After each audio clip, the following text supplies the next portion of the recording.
Are you coming to the tree where they strung up a man? They say murder three. Strange things that happen here. How stranger would it be if we met at midnight in the hanging tree? Welcome to Strange Things, broadcasting from the Arkanasa Radio Studios in Laredo, Texas.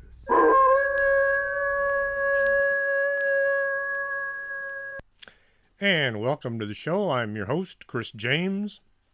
Today we're going to be talking about the end. It's January 20th, 2018. It's been weird weather this year. It's been colder in parts of Texas than in parts of Alaska. I spent my first 6 months in the Army at Fort Knox, Kentucky. Of all the places to be, we were assigned to the Disney barracks. I, of course, had to ask where was Mickey, for which I was given the opportunity to do about 40 or 50 push-ups. It snowed just about every day. I had volunteered for outside police call, so I could get outside and not have to scrub toilets. I hadn't taken into consideration the fact that we had to shovel snow every day. During the Christmas break, just about everybody went home. I stayed behind for reasons of my own. There were maybe 20 of us and one drill sergeant that were assigned to guard duty every other day on a 24-hour shift. When we weren't guarding things, we were shoveling snow. We were sent out to guard tank storage lots all over the sides of the mountains, and it was cold. The wind would blow all night, and there was nowhere to get in out of the wind. We would be assigned to guard for 2 hours. It would take about an hour to drive out to the various locations, and it would take about an hour to drive back. So, we were on our feet, or up, about 4 hours out of every 6. This gave us an entire 2 hours to sleep, eat, take care of any kind of business we had to take care of. I learned real quick how to sleep while standing on my feet. Sergeant First Class Curry, Staff Sergeant Cobb, and Staff Sergeant Wilcox. They were my drill sergeants. I was that crazy guy who volunteered for everything and enjoyed myself while doing it. The coldest I've ever been was in the National Guard. We were at Gowan Field, Idaho. Somebody decided we needed cold weather training, so they sent us north. I learned a lot. I learned I didn't like cold weather.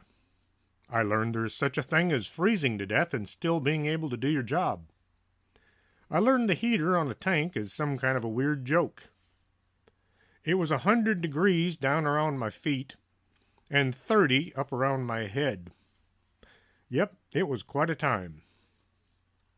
To make matters just a bit more interesting, the cook had only ordered 50% rations to be sent with us. In civilian speak, he only ordered half the amount of food we would normally be using. Now, in cold weather conditions, we're supposed to get 50% extra rations. You need food to make heat, and we were all running on short rations.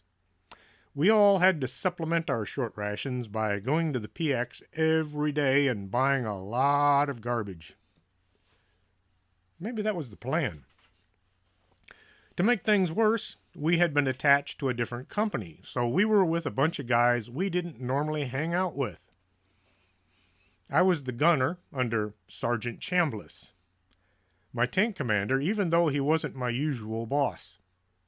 He was still learning how to run a tank, and he kept pushing the wrong button. We had a laser rangefinder. I would push the laser button, and he was supposed to push a button that would send the range to the aiming computer. Well, he just about always pushed the reset button instead, and the round would wind up hitting short of the target. Ah, the fun we had. I can neither confirm nor deny that I threatened to beat him up on a few occasions. I was an E5 and he was an E6, so it wasn't that bad of a thing. During night gunnery, I stepped outside the tank, that is, to have a smoke and some coffee. I filled my canteen cup with hot coffee and put the lid back on. I lifted the cup to my lips, and there was already ice on the surface. I had to use my knife to break up the ice so I could drink the now lukewarm coffee. The coffee froze in my mustache, and so then I had brown icicles hanging down from my upper lip. I was quite a sight. The air intake for the engine on a tank is drawn through the turret to circulate the air in the summertime. In the wintertime, there's a panel at the rear of the turret that has to be turned around so the air is pulled from the outside. This way the crew doesn't freeze too much. After we had done all the gunnery and it was time to turn the tanks back in, the captain only sent half the tank crews to bring the vehicles in from the field. The rest of the company got busy turning in gear and loading up in order to get ready to go home. Well, I was assigned to TC a tank driven by our loader. TC is tank commander. All it meant that I got to stand up in the turret, the TC's hatch, and make sure that the driver didn't run into anything. The driver's sight was limited by his position. And sitting down low, he could only see things about 15 feet in front of his position and beyond. About all I had to do was stand there and enjoy a 3-hour drive. Well, it turns out that the crew of the tank that we were bringing in hadn't turned their air intake around, so the engine was pulling air in through the top hatches, right where I was standing. I thought I was going to die from the cold. It was that bad. I had on a CVC, Combat Vehicle Crewman. It's a plastic helmet with headphones. Well, it didn't do anything to keep my ears warm. I had on a fur-lined leather mask that promptly froze to the skin every time I exhaled. I had on an Air Force Arctic jacket, my BDUs, that's your Army uniform, and my boots. The mittens they had issued me were size extra small, so I had to make do with my normal gloves. The Army is very good at making life interesting. Well, it's obvious I didn't freeze to death, but it sure gave me a new hatred for all things cold. So, if you see me on a 60-degree day wearing a jacket, this is probably why. I don't like cold weather. I still get cold just thinking about it. Now, try to imagine. You're sitting at home, wondering what to do on your Saturday, when all of a sudden you hear...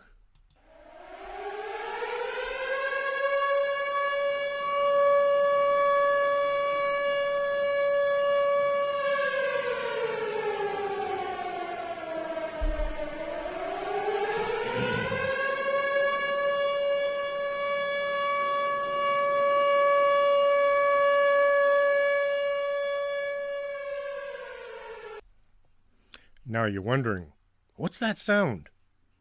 Could it be a tsunami warning? Maybe it's a tornado.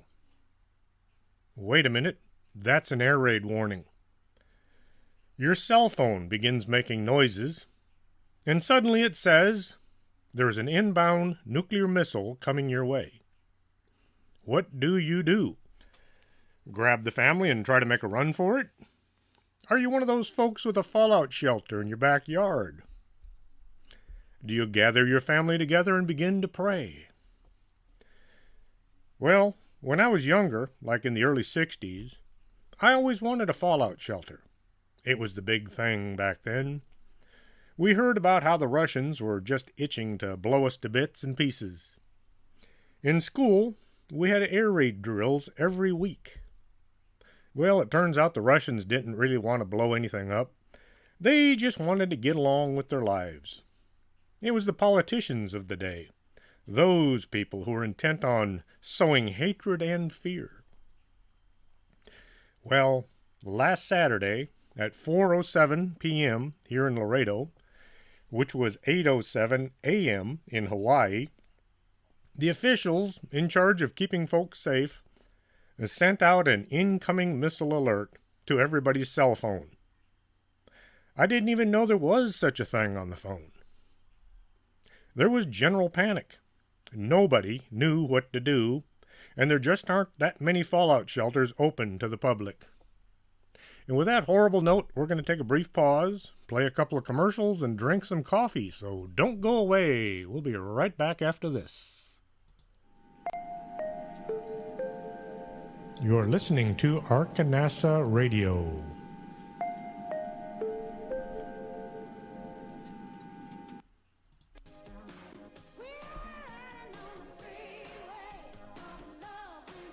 Do you have skin? Would you like to take better care of it? Call Lourdes James, independent beauty consultant, and set up an appointment. Call 723-3019.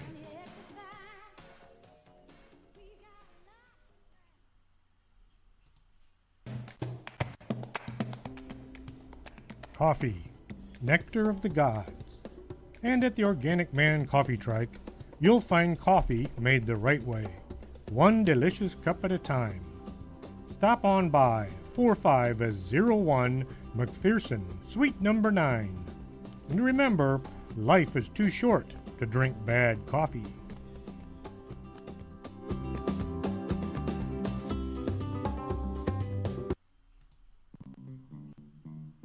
If your vision isn't what it used to be, and you're not sure you're seeing Bigfoot or just your neighbor mowing his lawn, stop on by Del Norte Optical, 107 Calle del Norte, just across the street from the Embassy Suites.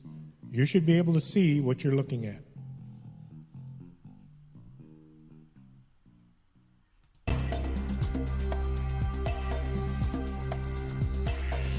Did you hear a bump in the night and you think it just might be a ghost? Contact the Laredo Paranormal Research Society at laredoparanormal@hotmail.com. That's the LPRS for all your otherworldly needs.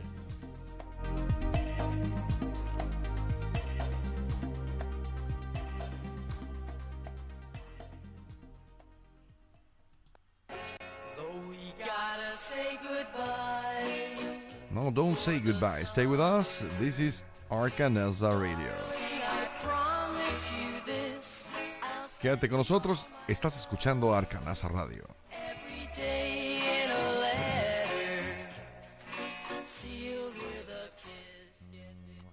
And we were just talking about last Saturday when all of Hawaii was under an imminent missile attack warning. The automatic system ran the message for 12 minutes. There was no way to retract it once it was out. It had been set up to just keep broadcasting once the button was pushed. How many times would you look at your phone before realizing this was for real? Would you believe it? Would you say to yourself, this just can't be right? For reasons of their own, it took 38 minutes before anybody from the government in Hawaii could be found to come out and say there was no threat. It was what's known as a keystroke error. Somebody pushed the wrong button. How about having that on your resume? I was the guy that sent the entire state of Hawaii into a nervous breakdown. Now, there are old tunnels running around underground, but these are left over from World War II. At one time, it was suggested to fix them up in order to use them as fallout shelters should people need them in the event of a nuclear strike. The standing idea in Hawaii is to shelter in place. Now go back and watch videos of what a nuclear missile does to a city, and try to imagine surviving a near hit as sitting under a table at home or under your desk at school. I started digging around looking for information on this mistake. Someone has come up with the idea that perhaps it wasn't a mistake after all. He thinks this was actually a way for the government to test how people would react in a crisis situation. Now, this isn't really all that far-fetched. Let me quote the website defensenigeria.com. This was an intentional event, not necessarily for a bad or nefarious reason. It was done with purpose and meaning by the U.S. government to observe how their people will respond, react, and behave in the event of a real ballistic missile attack. The fact that the United States government deemed it fit to go to such extremes regardless of the social upheaval that might ensue, I believe that should be ensue, it says ensure, makes me believe that the U.S. knows a nuclear showdown is coming and they were preparing. That's end quote. The author needs to check his wording just a bit. But who am I to complain? I misspell words all the time. The government is known for doing some really stupid things, just to see what might happen. A case in point, they gave LSD to an elephant to see what would happen. Tusko was a male Indian elephant at the Oklahoma City Zoo.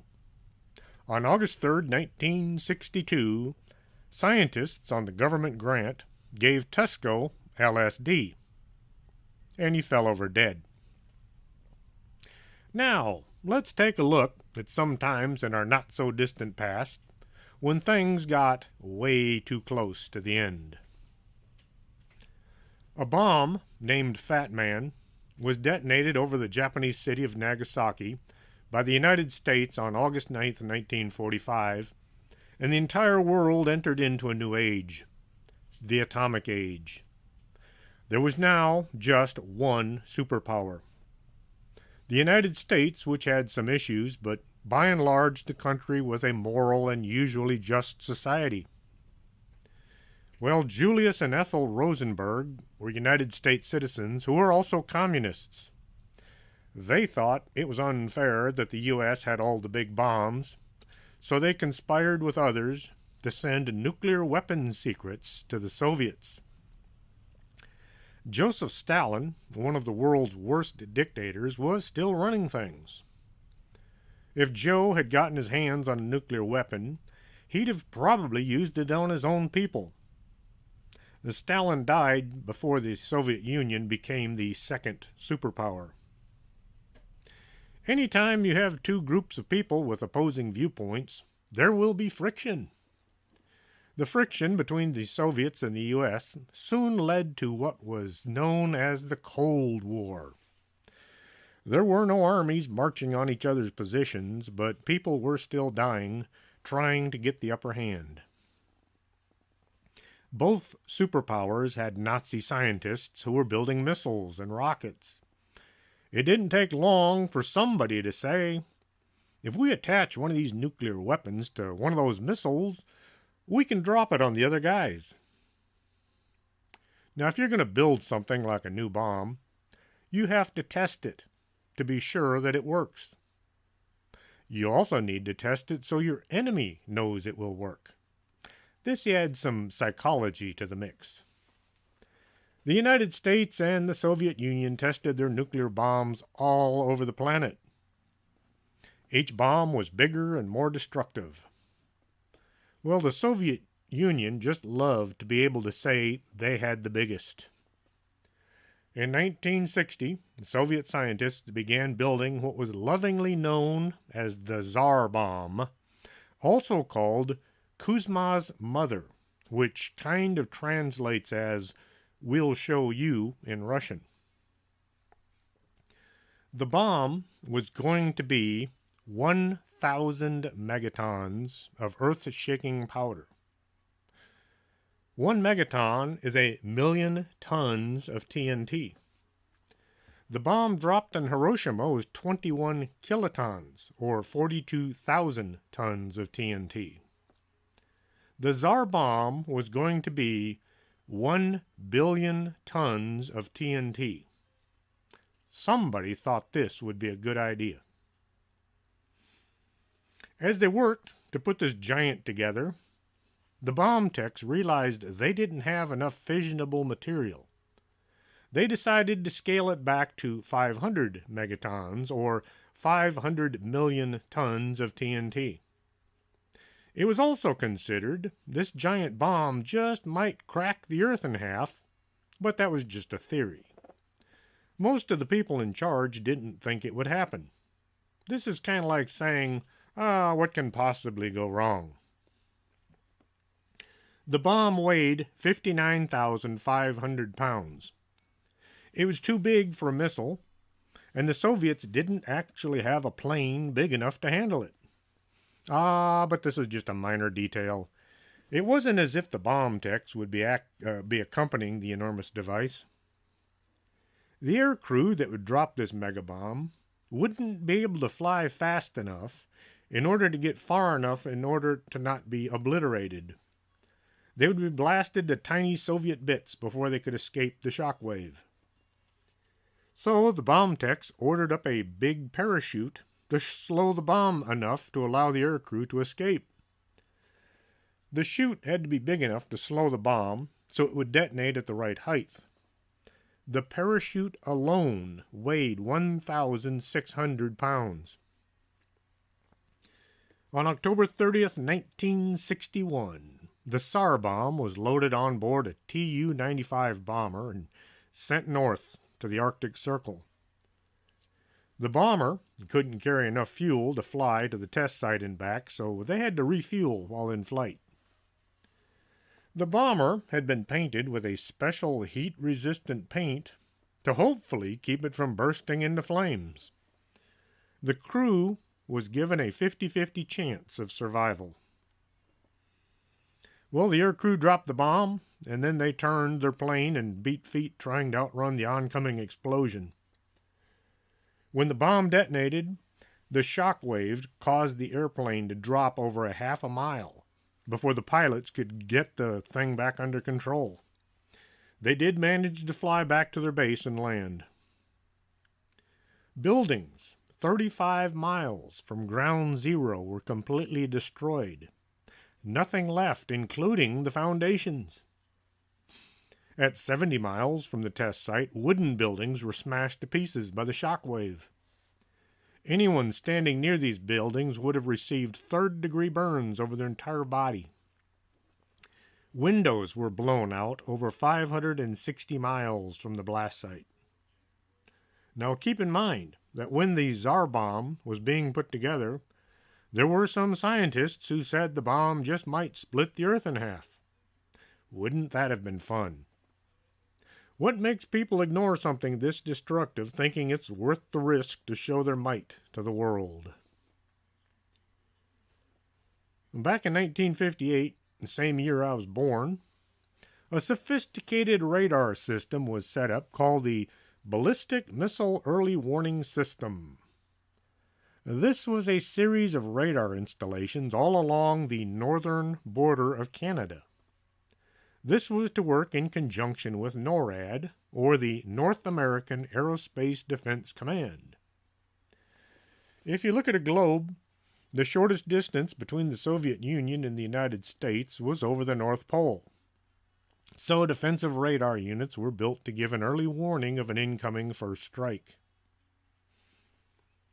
On November 24th, 1961, the early warning system set up all along the northern reaches of the American continent all went dead. The first impression on everyone's mind was they'd been taken out by Soviet bombers. The Soviets knew about the radar stations, and it would make sense, if you were going to be a sneaky bomber, to take out the radar first.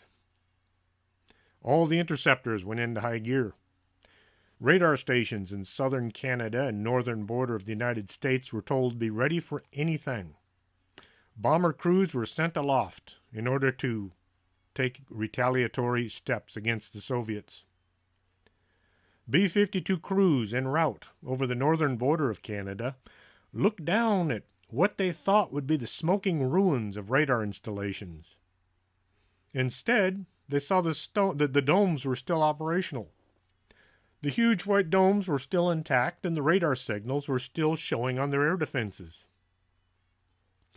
A quick check for any incoming planes or missiles showed no evidence of an attack. The B-52s contacted their commanding officers and passed on this crucial tiny bit of information. Well, the crews were told to return to their bases. A full review of the cause of the radar going down came to the realization that all of the northern radar dishes and the bases were routed through one telephone station in Colorado. A fuse had blown, taking out all the NORAD systems. One fuse for everything.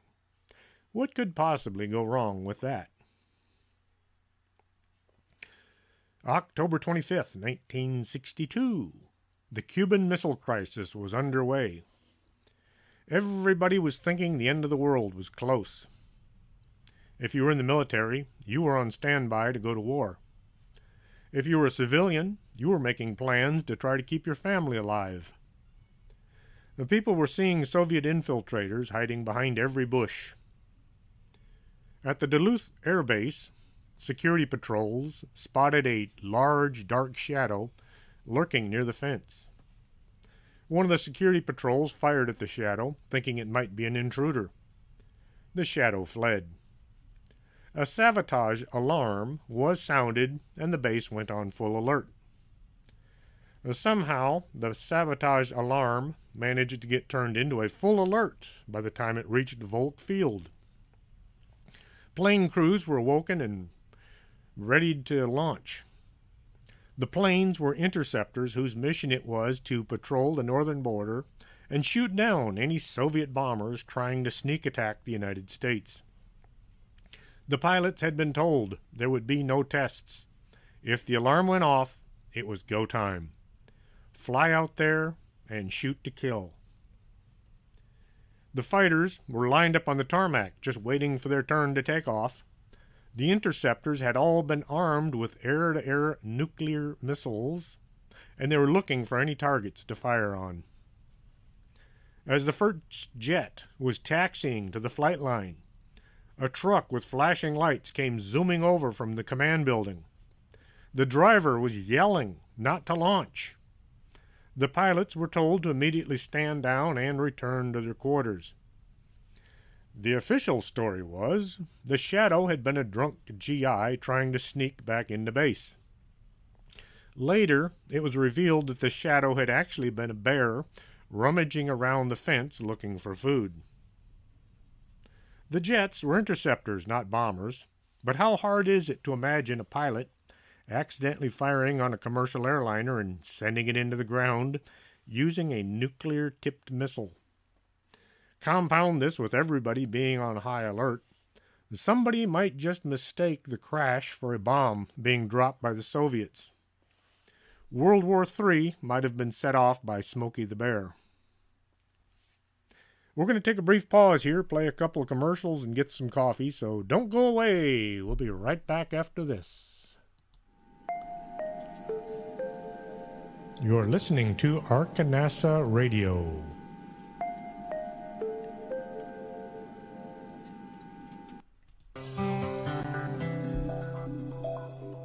Are you taking care of your skin, or are you going to wait and see how time treats you? Take care today by contacting Lourdes James, Independent Beauty Consultant, at 956-723-3019. Don't let time get the best of you.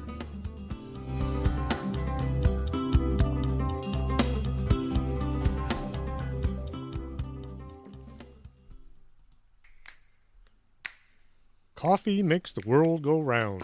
And around here, we have the Organic Man Coffee Trike, 4501 McPherson, Suite number 9. If you're not looking for coffee, try their tea. It's the best in town.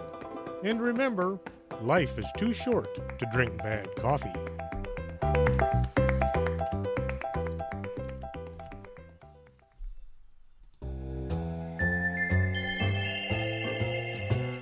If you need to squint and hold things out at arm's length to see them, maybe you should get your eyes checked. Del Norte Optical, 107 Calle del Norte, is right across from the Embassy Suites. Stop squinting and start seeing.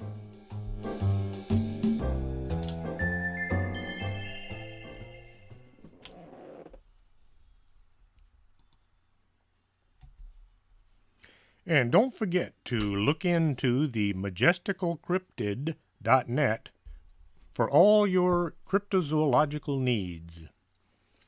Now getting back to the show. July 1961, Vasily Arkhipov was the deputy commander of K-19, a Soviet nuclear submarine. During a routine patrol, the submarine's power plant began to overheat. The cooling system was failing. The entire submarine was being irradiated, which also affected their radio communications, making it impossible to get a hold of Moscow. The crew responsible for maintaining the power plant were forced to work in radioactive conditions, cobbling together a cooling system that prevented the submarine from melting.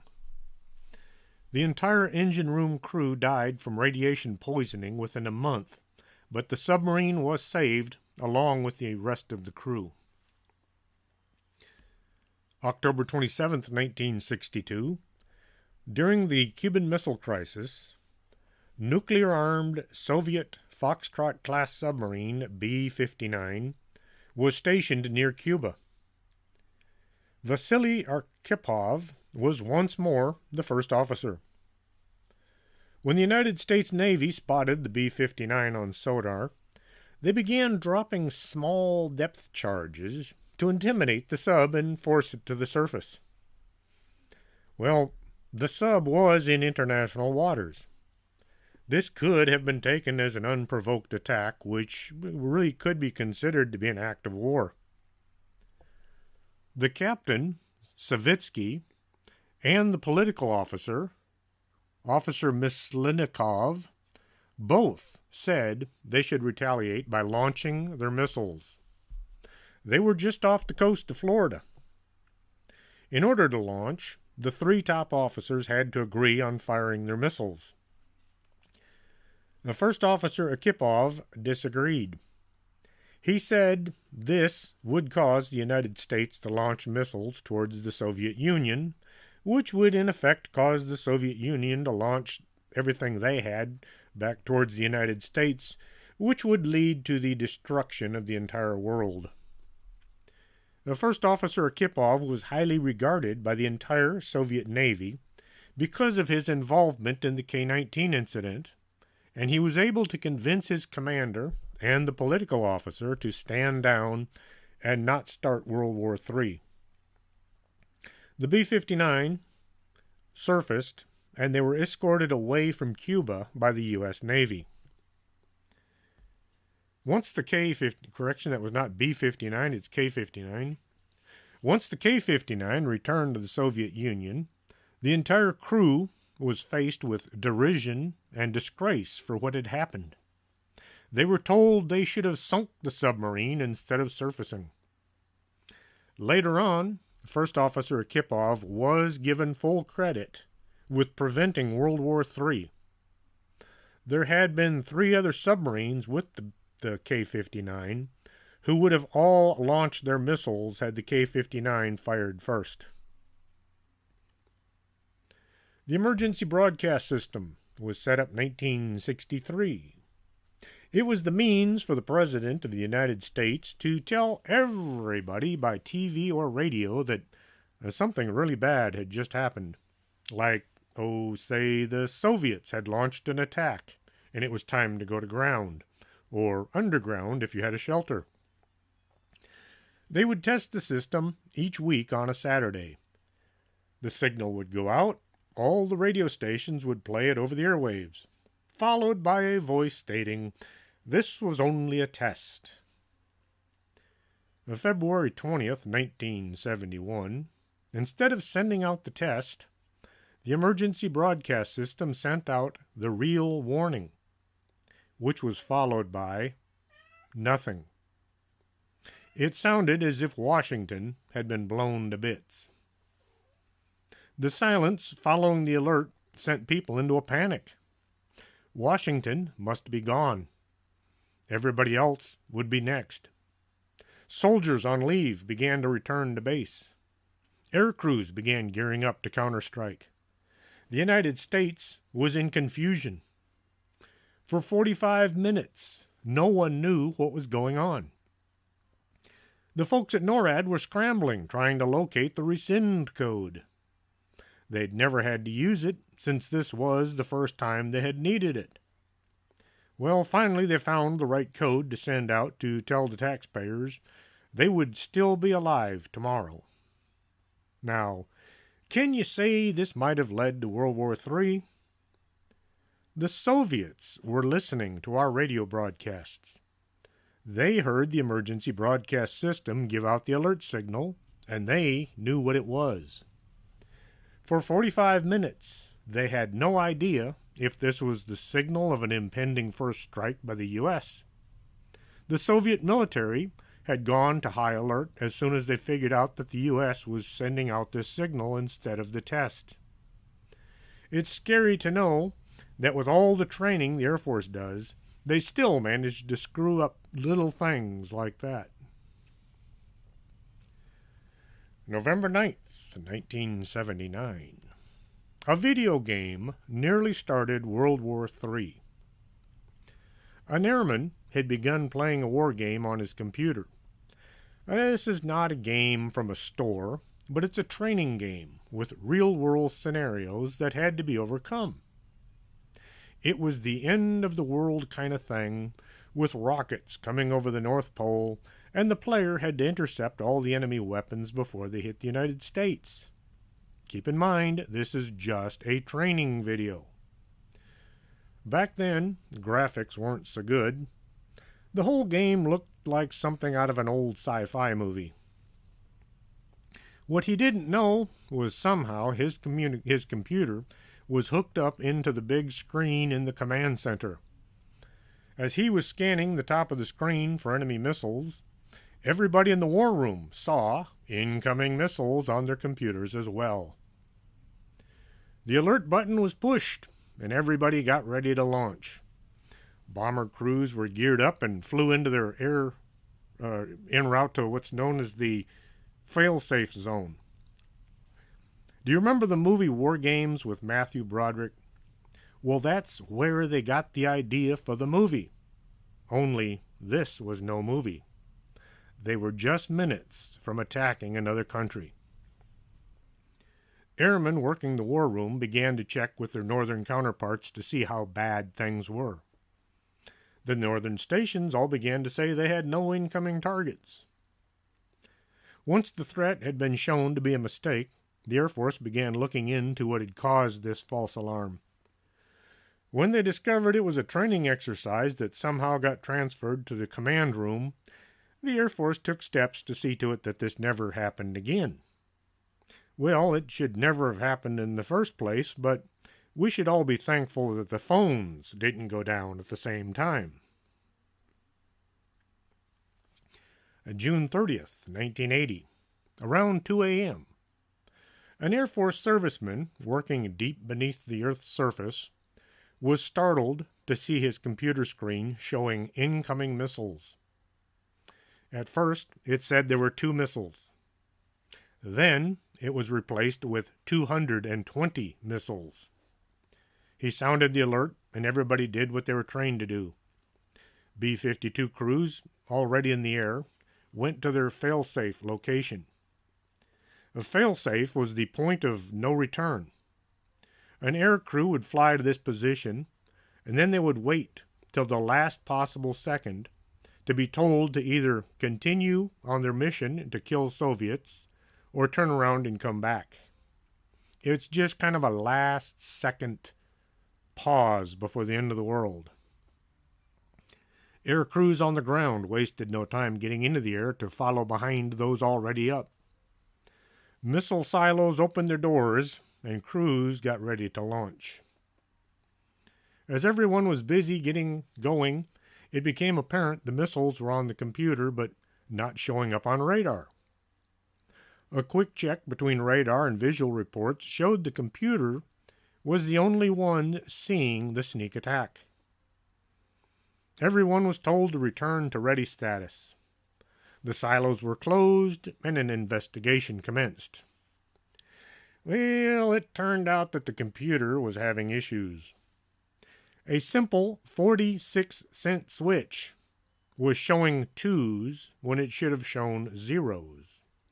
That is why it said 2 and then 220 missiles inbound when it should have said 0.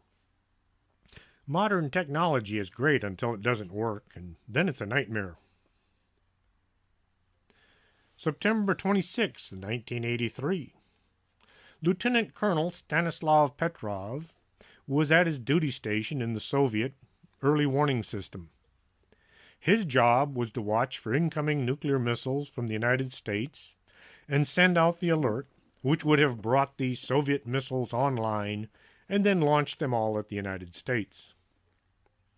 The world was sitting on the edges of their chairs, waiting for that moment when somebody pushed the button and sent the entire world into World War III.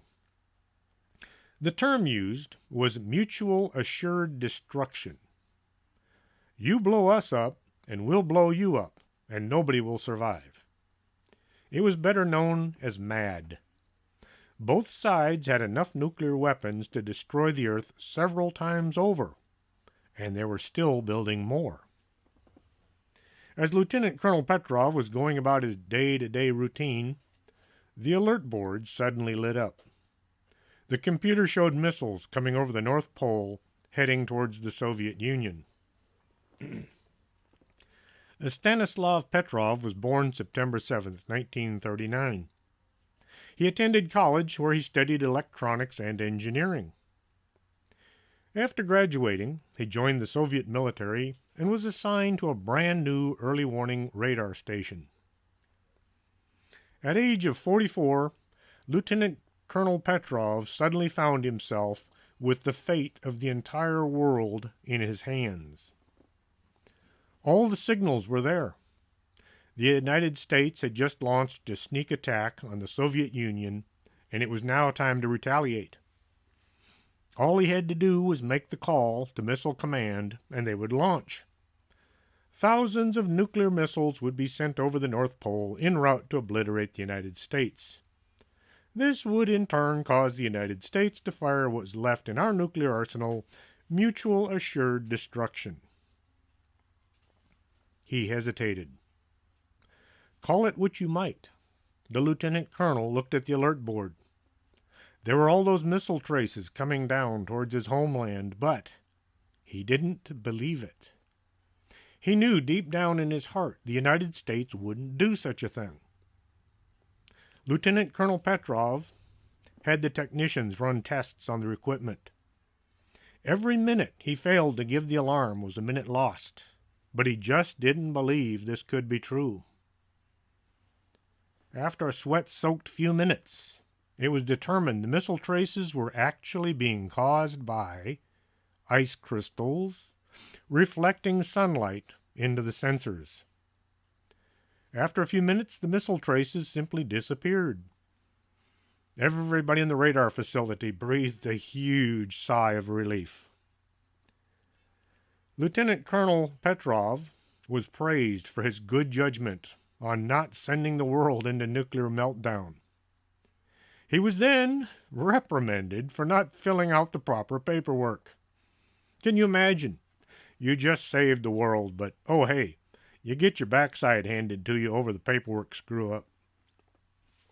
So, what is the reward for saving the entire world worth?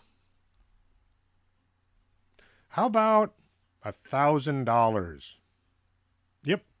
Lieutenant Colonel Petrov received a $1,000 check in 2004 for saving the world. Later, he would receive an additional 25,000 euros in 2012. The entire world. Doesn't sound like nearly enough money to me. Before you go to bed tonight, you might just consider saying a word of thanks to Stanislav Petrov for being considerate enough to not blow up the entire planet. January 25th, 1995, The U.S. Navy, in conjunction with the Norwegian scientists, launched a test missile up into the atmosphere. Before the launch, the United States Navy had sent word out to all the surrounding countries telling them this was a scientific mission to gather information on the aurora borealis over Svalbard. Everybody who needed to know was told what was going on, except for the radar guys in the Soviet Union. As the missile rose up into the sky, the radar stations all along the Soviet border all began to call in reports of an unprovoked first strike against their country. Soviet submarines all over the world began to prepare to retaliate. Soviet missile silos all opened their doors and waited for the signal. Boris Yeltsin, who had a bit of a reputation for consuming large quantities of vodka, was handed the Chiget, the Nuclear Weapons Command suitcase, so the premier of the Soviet Union could get things started. He went so far as to put in the code and insert the command key. The entire Soviet military was about to attack as soon as that key was turned.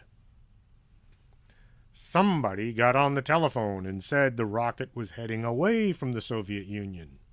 It was not the first strike everybody had said it was.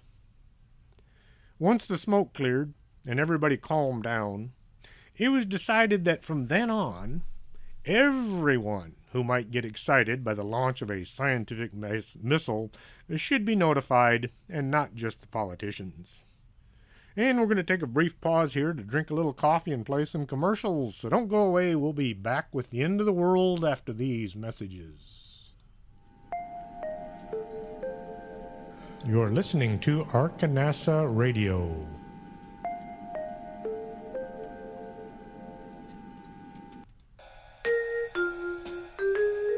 Makeup isn't something you want to just smear on and hope for the best. You might come out looking like Lon Chaney. Call Lourdes James, independent beauty consultant, and get a free makeover to see how makeup should be done. 956-723-3019. Back in 1776, someone said, "Give me coffee or give me death." And if that's how you feel, you should be at the Organic Man Coffee Trike. They make coffee the right way, one delicious cup at a time.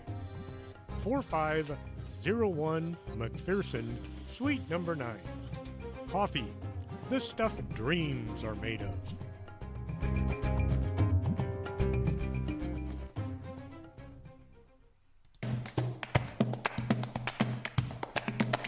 Did you go out UFO hunting and couldn't focus on the sky?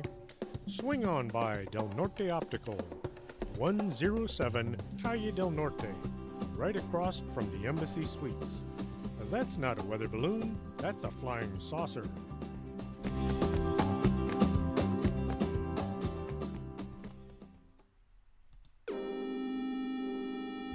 You're listening to Strange Things with Chris James. And welcome back to the end of the world. Our president has the ability to launch nuclear weapons from anywhere on Earth. As he goes about his business, an aide carries a briefcase known as the football. Should the need arise, the president would open the case, enter a secret code, turn the key, and off go the nukes. The football is to stay within a few minutes of the president at all times, even when he's asleep. 1999, President Clinton finished a speech and decided to leave early, leaving the aide with the football behind. The only problem this could cause was the launch device was not with him. You'd need the key and the codes to use the football to launch anything. Well, Clinton had a tendency to lose both the key and the codes on more than one occasion. He left the codes in his suitcase, which was sent to the cleaners. Suit coat, which was sent to the cleaners. Some guy working at the dry cleaners found the codes. Okay, well, he didn't have the football and he didn't have the key, but he just might have copied down the codes and sold them to some enemy operative. Well, the plot sickens. Having a reputation for losing the codes and the key and the football, how hard would it have been for somebody to get a hold of all three, all due to forgetfulness of our leader? Not every single person working around the president has our best interests at heart. I would say we just kind of got lucky. See, he's not the only one to lose these things. Gerald Ford lost the codes on a few occasions, as well as Jimmy Carter. The key and the codes and the football have all been misplaced way too many times. It's a bit reassuring to know the other side has screwed up a few times as well. I can't find the exact date, but during the Cold War, the Soviet radar defense system was shut down late one Friday night when the military had neglected to pay their electric bill. The men working the radar bases suddenly found they had no power. This happened at the exact same moment they discovered their emergency power backup generators weren't online either. The colonel in charge had to contact his commanding general and get him to wire a cash transfer to the power company so they would turn the lights back on. For most of Friday night and part of Saturday, the Soviet Union had no radar defenses up and running. October 2010, United States Air Force were performing routine maintenance on an intercontinental ballistic missile when they lost all communications with the silos. At first, this wasn't much of an event until it was discovered there was no way to stop a launch should one be started.